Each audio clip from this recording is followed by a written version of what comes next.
지금 베네수엘라가 미국이랑 싸운다고 하잖아요. 그냥 상륙함이 아니라 일종의 항공모함으로 보시면 됩니다. 450만 명의 민병대를 동원해서 이 미국 해병대를 막겠다 이렇게 발표를 했는데 일반인들한테 총을 나눠주면서 니들이 이제부터 군대다 이런 식으로 하는 게 있었어요. 사실은 대응을 못한다고 봐야죠. 정권교체를 미국 트럼프가 노리는 것이 아닌가 이렇게 이야기를 하지만 이것도 큰 함정이 있습니다. 사실 트럼프가 굉장히 신경질적으로 반응합니다.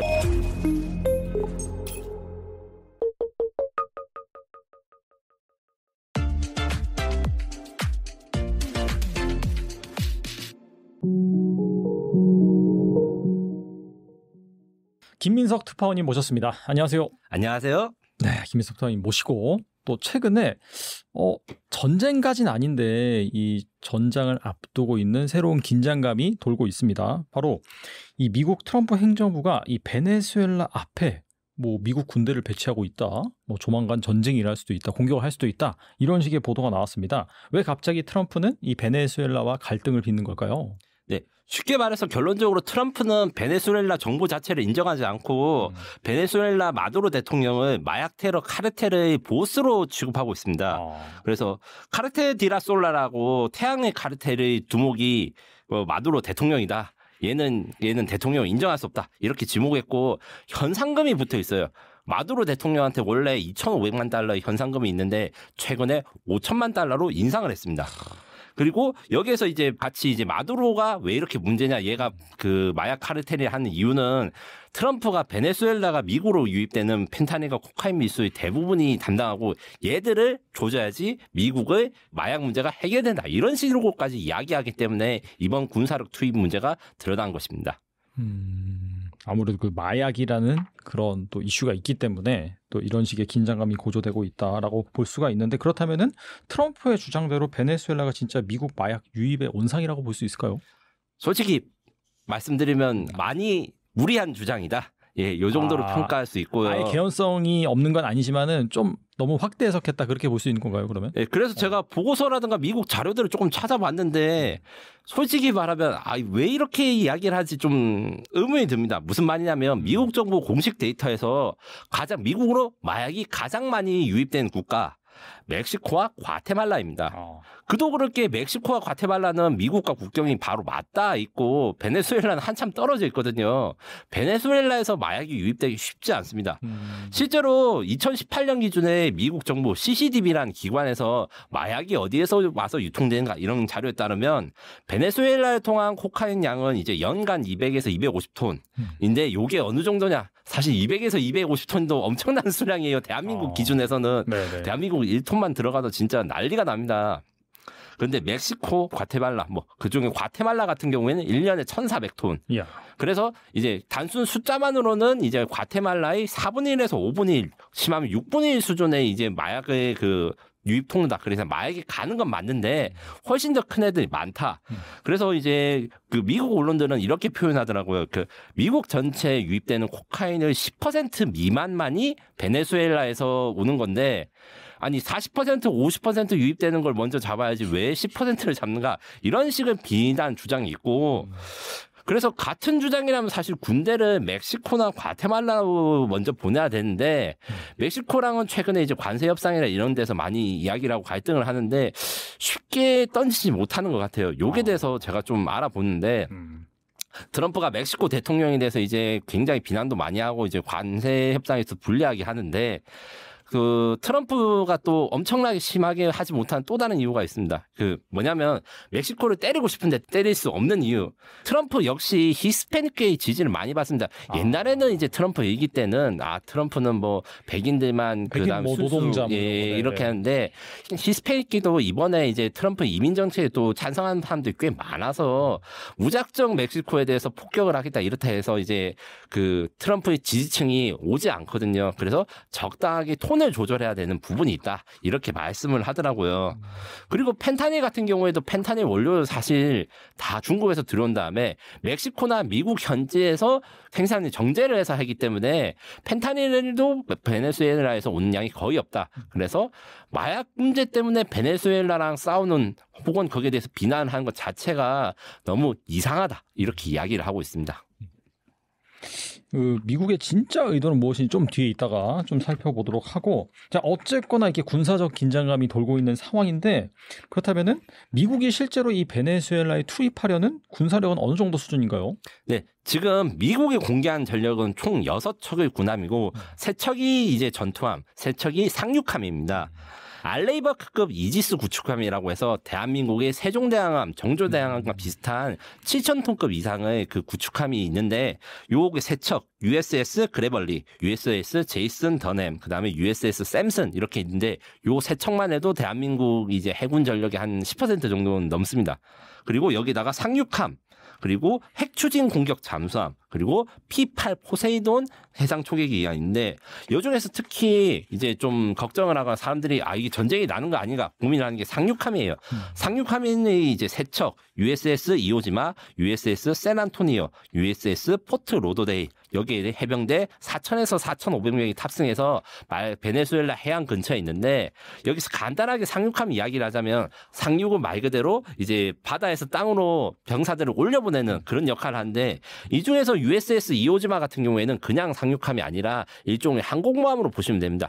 F-35B 스텔스 전투기 10여 대를 탑재하고 그다음에 상륙 작전도 가능해서 요 정도 병력일 경우에는 이제 여단급 이상 뭐 이렇게 하는데 요걸로 요 정도 수준의 상륙함 전력만으로도 사실 대한민국 그 해군 전체의 상륙 능력을 능가하는 수준이라서 이렇기 때문에 이제 정말 트럼프가 베네수엘라랑 전쟁을 하나 이런 이제 걱정이 많은 것도 사실입니다. 이에 맞서는 그럼 베네수엘라는 어떻게 대응하고 있는지 대응이 가능한 수준인가요? 사실은 대응을 못한다고 봐야죠.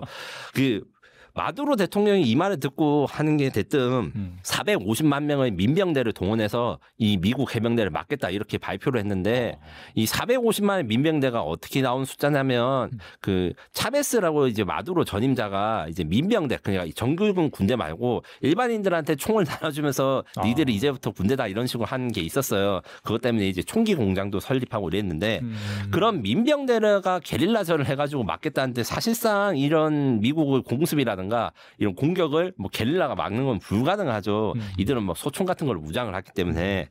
그리고 정규군이 12만 명밖에 안 됩니다. 대한민국이 한 50만 명에서 45만 명 정도 되는 병력이니까 훨씬 규모도 작을 뿐만 아니라 장비도 그렇게 좋은 건 아니에요. 제가 이번 기회에 그래서 베네수엘라의 군사력을 간단하게 한번 분석해 봤는데 아무래도 이제 이지스 구축함 이런 데서 이제 공격을 하는 거 막으려면 대공 방어가 중요합니다. 그래서 대공 장비에 보니까 버크드 M2, 뭐 이글라이스, S115 뭐 이런 장비들인데 다 구소련제 장비고 이 중에서 버크 M2 정도를 제외하고는 좀 구형이에요. 이글라라고 하는 거는 이제 거대한 대공 미사일이 아니라 사람이 손으로 들고 이제 표적을 추적하는 거라 가지고 약간 급할 때 쓰는 거. 그다음에 S125라는 거는 북한도 가지고 있는데 엄청 구형 미사일이에요. 이게 한 4, 50년 됐습니다. 거기다 공군은 같은 경우에도 이제 쓸만한 전투기가 한 4, 50대 정도 돼요.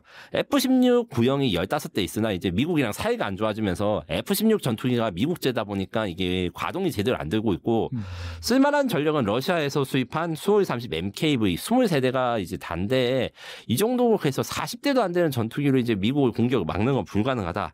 해군은 뭐 구형 잠수함 2척이 있고 이제 미사일이라도 그래도 달린 배들이 한 10척 미만.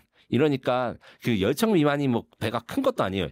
그 아까 전에 말한 알레이버크급 이지스 구축함 7,000톤. 근데 베네수엘라 해군은 뭐 2, 3,000톤급 배 몇 척밖에 없고 형편없습니다. 이렇기 때문에 실제적으로 미국의 공격을 막는 것 자체는 불가능하다. 이렇게 정리할 수 있습니다. 그렇다면은 미국이 맘먹고 공격하면은 저번에 이란 또 이 벙커버스터를 통해서 이제 핵 기지를 또 날린 그런 경험도 있고 좀 자신감을 갖고 이제 공격할 수도 있을 것 같은데 진짜 전쟁으로 비화될 가능성이 있을까요? 일단 될 가능성이 높은 이유부터 먼저 말씀드리면 이 정도의 군사력 배치는 이제 그 외국 언론에 따르면 냉전 이후 그러니까 소련이 무너지고 난 다음에 거의 4, 50년 만에 카리브해 지역에서 가장 높은 수준의 군사력 동원이라고 합니다. 그런데 국방부 관계자 그러니까 베네수엘라가 아니고 미국 국방부 관계자가 익명으로 이렇게 인터뷰를 했어요. 아니 마약 카르텔에 대응하기 위해서 이제 이 핵 잠수함이라든가 이런 상륙함 이지스함을 가져오는 거는 이제 칼싸움에 곡사포를 가져온 것 같다. 이런 식으로 발언을 익명으로 했거든요. 이거 대놓고 이야기하면 아마 이제 높으신 분들 심기를 좀 건드릴 것 같은데 칼싸움을 할 때 곡사포를 가져온다. 이게 의미가 두 개가 있습니다. 첫 번째 의미는 이 정도로 안 해도 되는데 너무 과대한 화력을 가져왔다. 두 번째 의미는 칼싸움을 해야 되는데 곡사포를 가져오면 사실은 칼싸움이니까 쓸 수가 없어요. 이 누울이나 이런 게 문제가 아니라 칼 들고 쫓아오는 애들은 곡사포로 그러니까 탱크나 뭐 포격하는 걸로 잡을 수가 없잖아요. 사람 한 명을 잡을 때. 그렇기 때문에 이게 좀 다소 쓸데없으니 이렇게 병력을 동원한 게 아닌가. 이런 식의 이야기가 미국 내부에서도 일어나고 있습니다.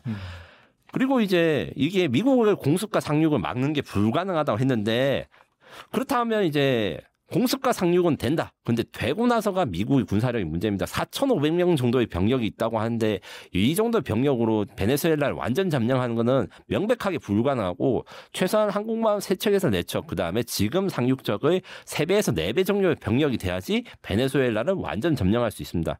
이 정도 병력으로 할 수 있는 건 뭐냐? 제가 과거에 뭐 그라나다 침공이라든가 뭐 군사 사례 좀 봤어요.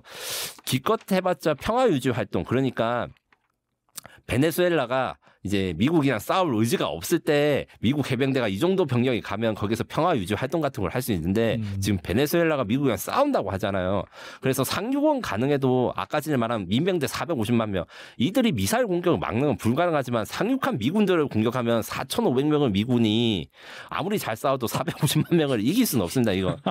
그래서 완전 점령이나 이런 건 불가능하고 그다음에 제가 앞서 말한 그 상륙 전단에 사실 상륙함이 F-35 스텔스 전투기를 탑재하고 있다. 이렇게 말씀드렸는데 이게 10대 미만이에요.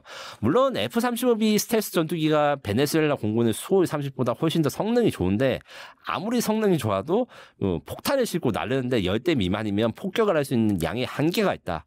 그리고 이지스 구축함이 좋은 구축함이긴 한데 여기 탑재되는 토마호크 지상공격 미사일을 다 합쳐봤자 한 척에 한 10발에서 20발 미만 탑재하거든요. 그래서 40-50발 정도의 미사일이 탑재되는데 이 정도의 수량은 뭐냐? 이 정도의 수량은 미국이 이란을 폭격할 때 B2 폭격기가 폭격한 양보다 훨씬 작아요. 그리고 벙커버스터 기능 이런 것도 없습니다. 그리고 또 이런 문제가 있어요. 이게 상륙 작전이라는 게 두 가지 종류가 있습니다. 제가 아까 전에 평야 유지군 뭐 이렇게 했는데 저기 나랑 싸울 생각이 없어가지고 그냥 항구가 모자라서 이제 바닷가에다 상륙하는 거 이런 걸 행정 상륙이라 하고 그 라이언 일병 구하기 이런 데 보시면 이제 노르망디에서 상륙 작전을 했는데 적들이 공격이 쏟아지는 데서 막 억지로 상륙을 해가지고 막 살아남고 이거를 강습 상륙이라고 해요. 즉 그러니까 전투를 하는 상태의 상륙 작전인데 사실은 미국이 가장 최근에 강습 상륙을 성공한 사례가 거의 없어요. 대부분 다 평화 유지 아니면 이제 공군 공습을 사용해서 저항이 없을 때 상륙을 해요. 왜냐?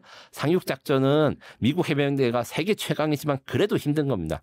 그 사람들이 많이 죽을 수 있어요. 그렇기 때문에 이게 결국에는 기껏 해봤자 마약 카르텔을 죽이거나 아니면 뭐 마약 농장 같은 걸 폭격하고 이런 건 가능하겠지만 이걸로 이제 베네수엘라의 전부 다를 점령하거나 전면전을 하는 것은 완벽하게 불가능합니다.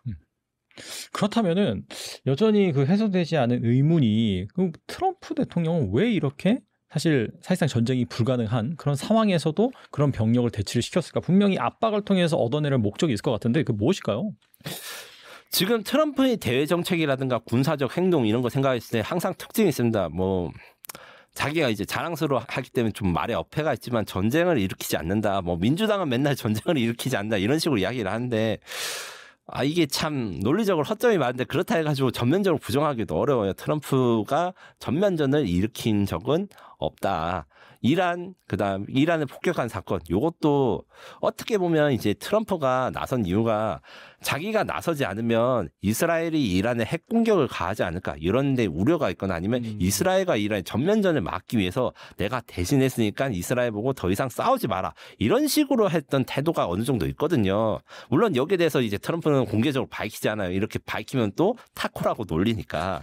그래서 너무 자신감이 넘치는 발언을 하지만 이제 실제적으로는 그렇게 해서 막 깡패같이 뭐 모든 전 세계를 폭격하거나 이런 건 아니잖아요. 관세로 뭐 전 세계를 괴롭히긴 있지만. 네.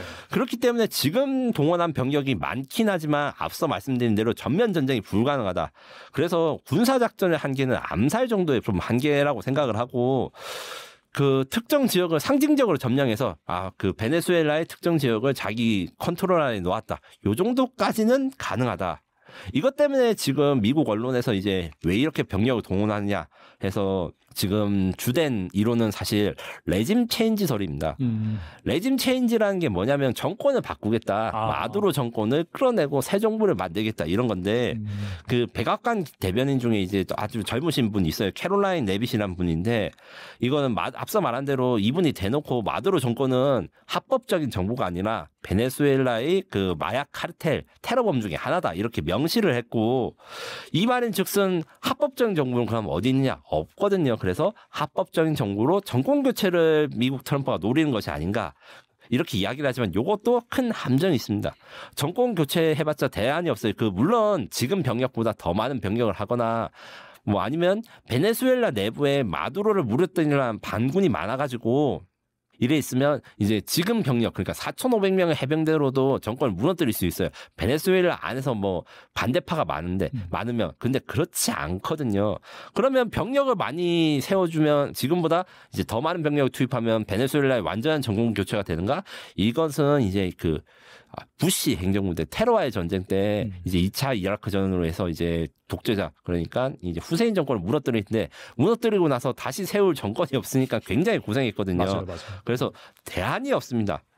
그래서 또 다른 설로 나오는 게 또 유가 관련 그러니까 기름 문제 때문에 이런 압박을 하는 것이 아닌가 이런 이야기가 있는데 이걸 제가 좀 조사해 봤는데 어떤 분은 그래서 이제 베네수엘라를 이렇게 압박을 하면 유가가 하락하면 인플레이션이 잡아서 이제 미국의 경제, 특히 미국 유권자들의 그 살림살이가 나아지는 거 아닌가 이렇게 말씀하시는 분이 있어서 제가 좀 조사를 해봤어요. 기본적으로 만약에 실제로 정권 교체를 한다고 하면 정권 교체 되기까지 성공을 해도 6, 7년 이상이 걸리는데 그 6, 7년 이상이 되는 동안 국제 유가는 땅을 칩니다. 요동을 합니다. 왔다 갔다 이제 장난이 아닙니다. 왜냐하면 나라가 안정화되는데 그렇게 시간이 짧게 걸리지 않아요. 그건 우리가 2001년에 테러의 전쟁 때 그 유가 폭등하고 이런 걸로 다 경험을 해봤거든요. 거기다가 2025년 6월 기준 최신 베네수엘라의 원유 수출량이나 보유량을 조사해 봤는데 일평균 92만 배럴에 불과합니다. 이게 어느 정도나 작냐면 베네수엘라가 피크를 찍었을 때 그러니까 이제 차베스 대통령이 있을 땐 300만 배럴까지 하루에 생산을 했는데 지금 기본적으로 나오는 양이 너무 작아요. 요 기름만으로 뭔가 물가를 국제 유가를 안정시키거나 이렇게 물가를 안정시켜서 뭐 미국 시민들한테 점수를 따기 어렵습니다.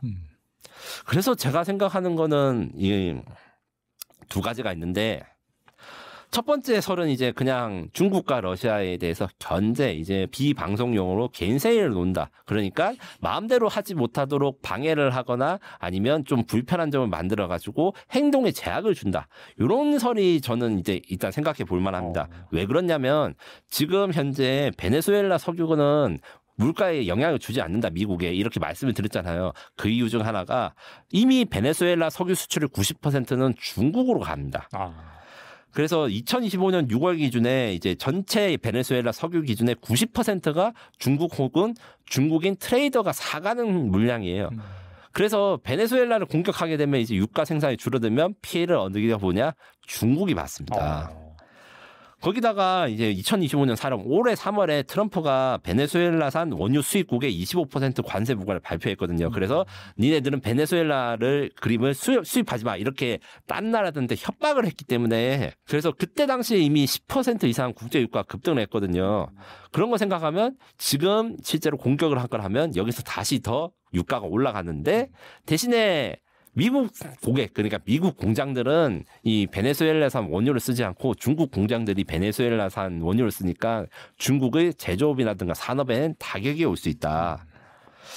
물론 이제 중국 물품을 수입해가지고 물가를 안정시킨 게 사실 미국 경제니까 미국 물가도 결국 오르겠지만 트럼프는 일단 중국이 힘들어지는 거를 먼저 생각할 수 있다. 이런 게 제가 첫 번째 설이고요. 두 번째 설은 이 일명 타코론과 비슷한 건데 이 스타코라는 것에 사실 트럼프가 굉장히 신경질적으로 반응합니다. 이제 트럼프가 옹졸한 사람이다 이런 식으로 이미지를 만들어내는 것을 극도로 혐오하고 이렇게 말하는 사람들에 대해서 용서가 없습니다.